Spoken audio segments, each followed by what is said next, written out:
Welcome to our series featuring breast cancer survivors. These women have stories to tell and wisdom to share. And we're also shining the light on a nonprofit called the Ellie Fund, which provides essential support services to breast cancer patients to ease the stresses of their everyday life. Find out more at elliefund.org. 1 in 8 women in the United States will be diagnosed with breast cancer in her lifetime. And every 65 seconds, someone hears the words, "You have breast cancer." In the spotlight, a single mom who was diagnosed with stage 3 breast cancer at only 42. Kate Martin, welcome to the show. Thank you. Thank you so much for having me. I am so happy to have you here, and your story is so inspiring. So let's get right to it. Take us back to 2017 and your diagnosis. So in 2017, in April, my son turned 2, and 2 weeks later, I received an out-of-the-blue breast cancer diagnosis. The other statistic that is shocking is that 85% of women diagnosed have no family history and no genetic mutation to explain their cancers. And I was one of those women. And it was my first mammogram because I'd been breastfeeding when I was 40. Yeah. Or actually, my son was born when I was 40, breastfeeding when I was 41.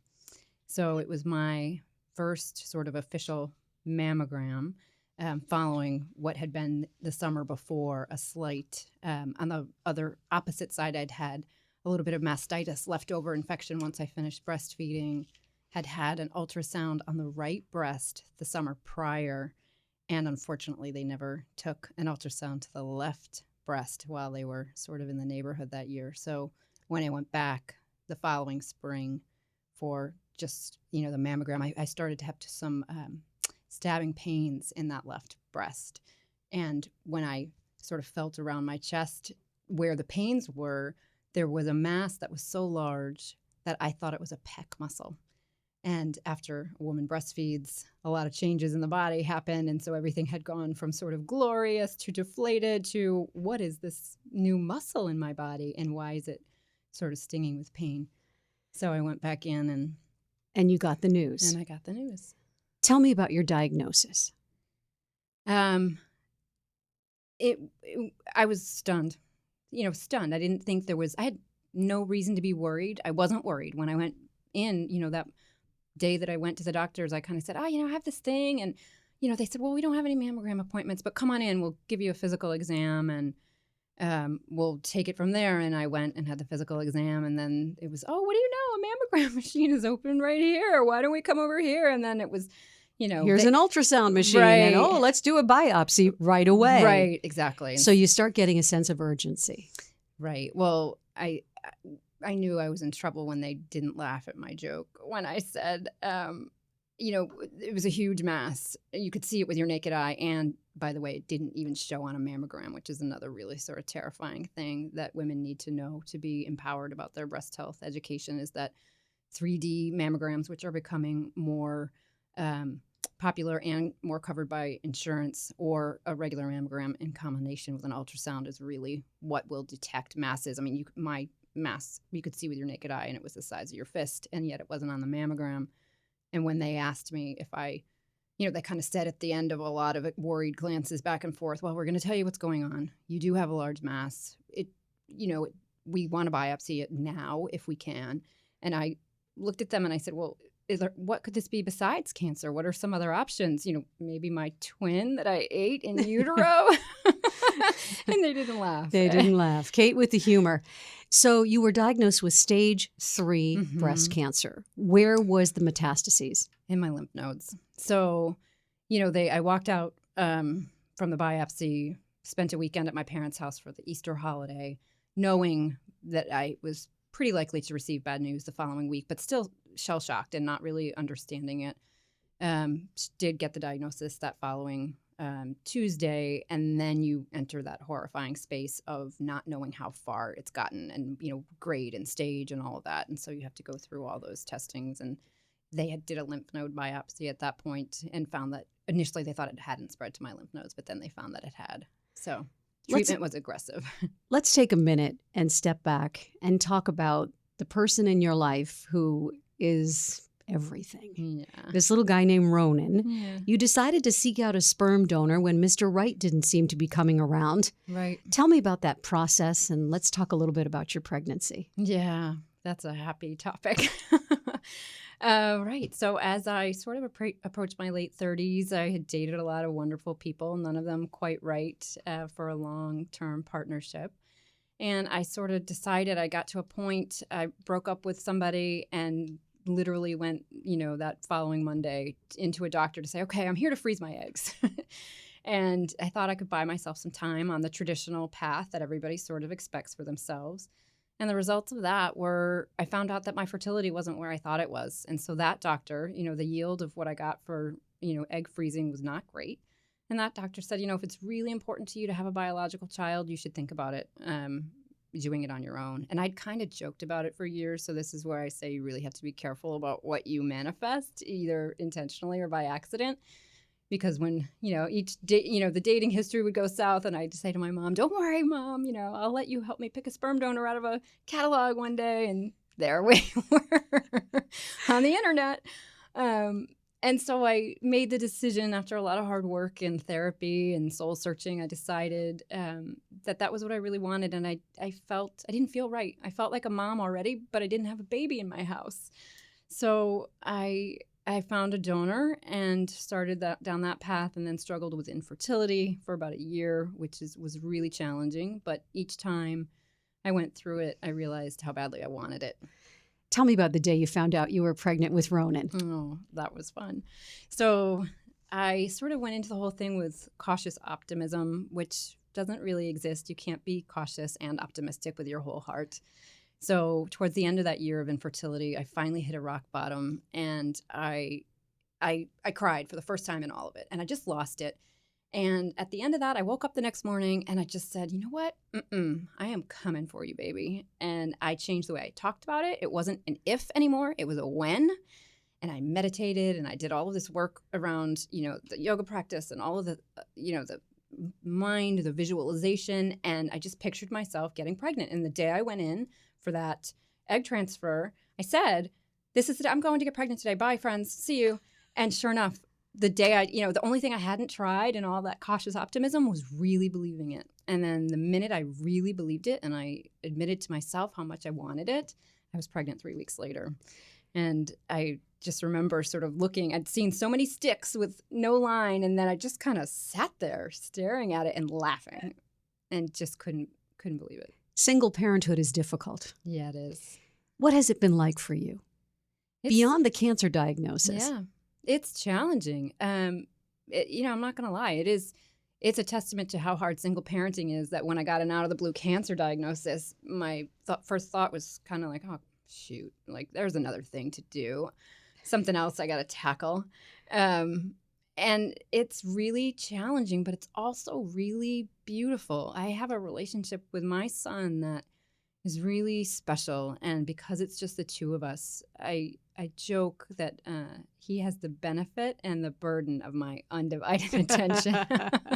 Well, the reason why I wanted to take a left-hand turn and talk a little bit about Ronan, because he's such a big part of the story. He is. And I'm going to guess that the only thing you were thinking about when you got the news, Kate, you've got stage 3 metastatic breast cancer, was what about my baby? Yeah. It was not, right out of the gate, it was like, nope, not today. Not today. I was so grateful that it was me and that it wasn't him.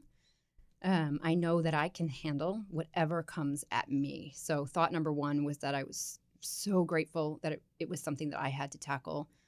And then I was grateful that he was really small and that, he was old enough. He was 2 at that point, and a really social, happy, easygoing kid who would go with anybody, no coaxing required. Do you want to go to the playground with me while mommy is, collapsed on the couch? Yes, I do. Stranger I've never met before. Off we go. So I was really grateful that he was so small and I knew he wouldn't really remember what he was seeing, and that, but it was really important to keep him with me through all of it. So I have photos and things of us together in situations, Will you show him those pictures someday? Of course. Yeah, I want him to know how much he was what kept me going on through all of it. You are also incredibly close to your family. So I want to find out, first of all, it must have been very hard for you to tell your parents. That was the worst part. Making that phone call was the most horrifying thing I had to do. I mentioned I had the biopsy on Good Friday and went to their house for Easter. I didn't mention any of it. I told my best friend, and she said, "Cancer doesn't hurt. Don't worry. Like, I think it's good. I don't feel like you're going to get bad news tomorrow." And that was a Patriots Day holiday, so we didn't come back to Boston until Monday evening. And I waved goodbye to my parents, and I said, "Thanks for great weekend. Talk to you later in the week. Bye." And then less than 24 hours later, I had to call them and do that thing where my mom answered and like, "Is Dad there too?" And she said, "Yeah."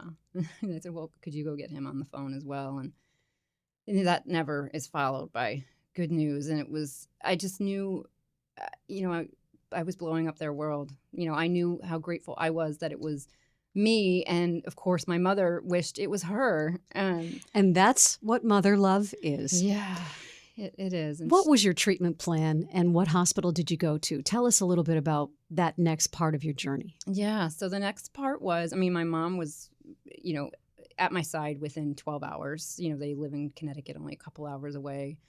So she, when the woman called actually to give me the diagnosis, she had made an appointment for me with an oncologist for the following day when I had my biopsy. That's how certain they were.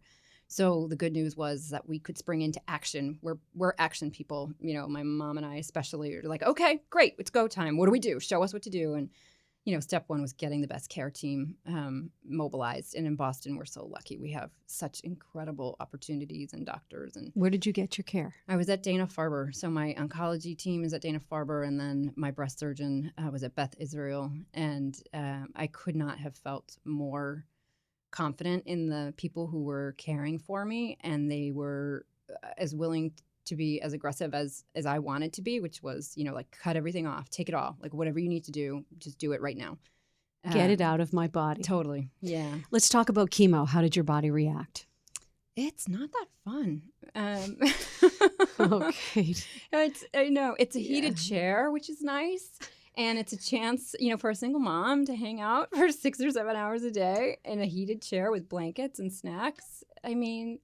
At the time, I kind of tried to view it as a positive, and only in hindsight do I realize, what coping mechanisms I was very clearly putting in place. But it was, I did chemo first because my cancer had spread to my lymph nodes. They really wanted to tackle the systemic part of it first.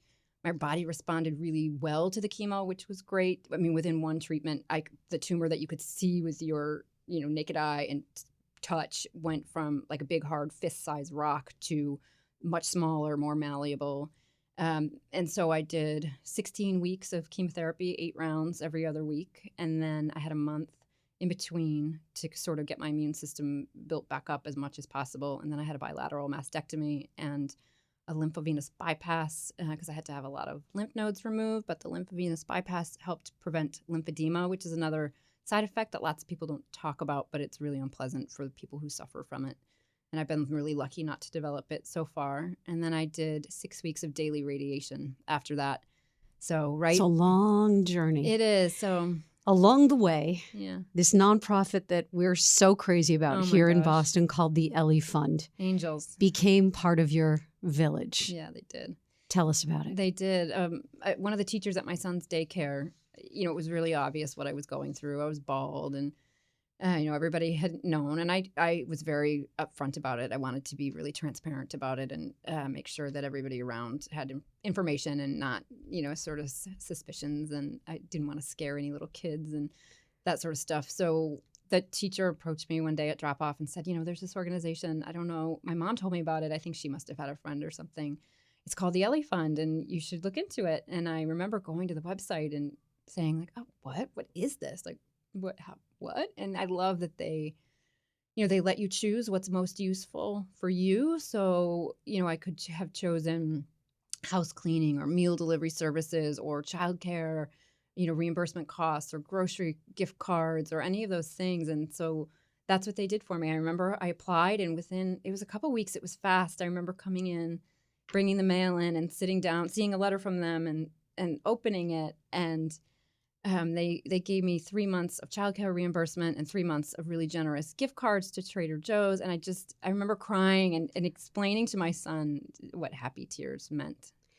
Services include nutritional and grocery assistance, transportation to medical appointments, childcare, light housekeeping, prepared and delivered meals, and integrative therapies, and it is all free of charge, just to help to ease the patient's burden while in treatment.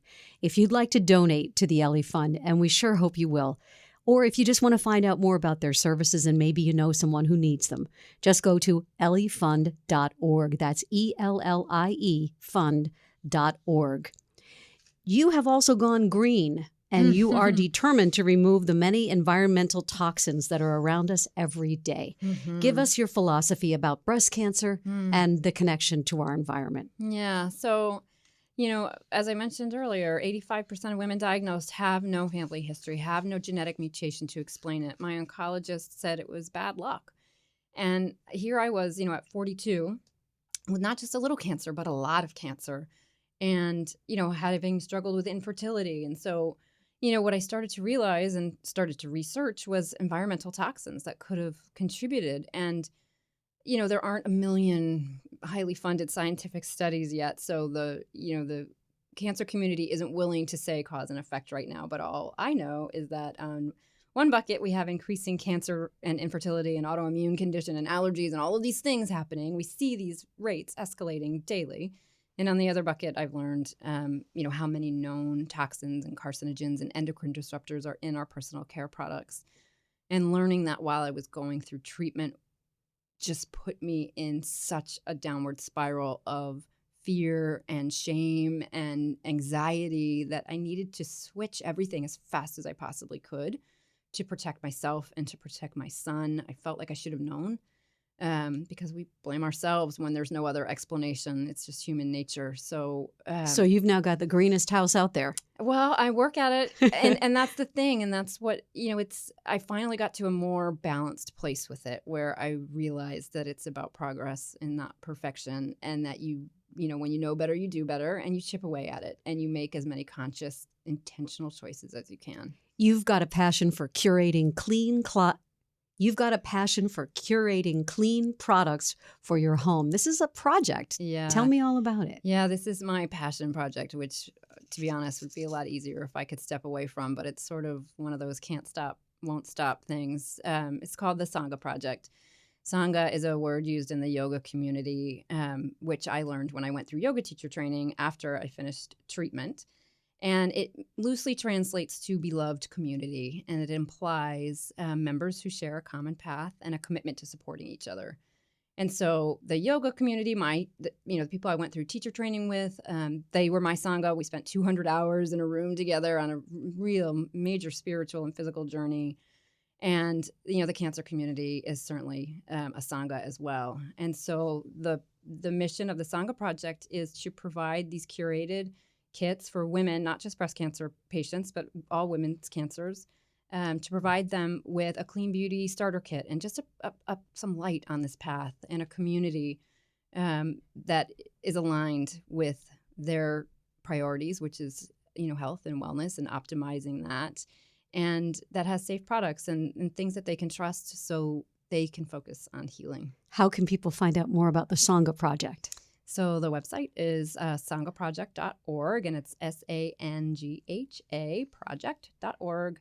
And social, Instagram and Facebook, it's at the Sangha Project. You earn your living as an interior designer on the sales side. Right. But your new love is yoga. Yeah. Talk to me about what that has done to transform your heart, your mind, your well-being. Yeah, it's really everything. Yoga for me is a lifestyle. It's really, it's at the core of who I am. And it really didn't turn into anything other than exercise for me. I'd done it, my entire adult life, and I was an athlete growing up. And so I'd kind of, done what I considered more, hardcore pursuits. And then throughout the course of my adulthood, I'd done some yoga as exercise. But then when I was struggling with infertility, that's when it changed for me. And that's when when I realized that mind, body, spirit connection, when I really kind of looked up to the universe and said, all right, here's what I want and here's what I'm coming for. And then it worked. Like real fast. And that was the first time that I was like, okay, maybe we've got something here. And so it really helped me navigate my pregnancy and new motherhood. And it was the first place I went when I was diagnosed. I mean, I literally was diagnosed on a Tuesday. I went to my Wednesday lunchtime class, and it was the first time I said the words out loud to anybody outside my family.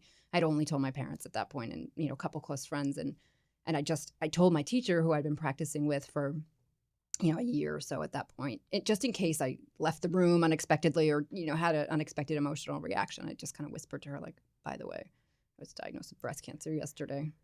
And it just really helped. It helped steady my focus.